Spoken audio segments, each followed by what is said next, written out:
हम पढ़ने जा रहे हैं सर्जरी की क्लिनिकल पोस्टिंग में कैसे हम केस स्टडी कर सकते हैं। तो हम general scheme of case taking first chapter पढ़ने जा रहे हैं।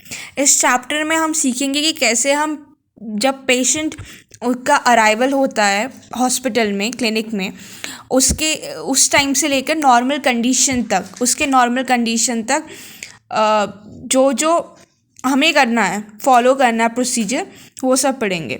तो इसमें इंक्लूड होता है जनरल स्कीम, जो कि है history taking, physical examination, special investigation, clinical diagnosis, treatment, both medical and surgical treatment, और progress during post operative period, follow up और टर्मिनेशन।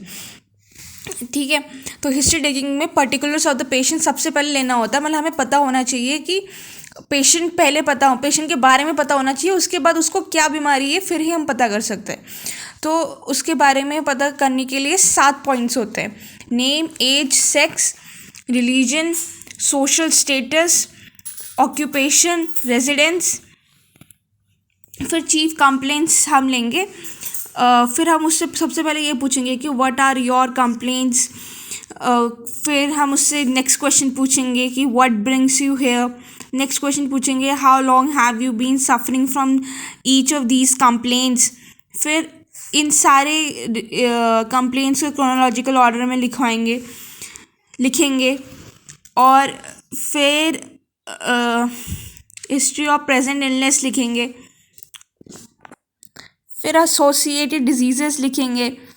फिर पास्ट हिस्ट्री के बारे में पूछेंगे उसको कि उसको कोई और बीमारी तो नहीं थी। ड्रग हिस्ट्री पूछेंगे कि वो ड्रग तो कोई लेता तो नहीं, मतलब वो मतलब कौन सी दवाई लेता है।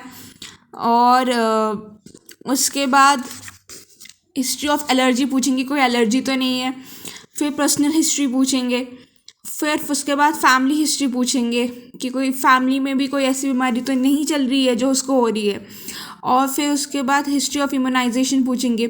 बच्चों में स्पेशली पूछा जाता है हिस्ट्री ऑफ इम्यूनाइजेशन।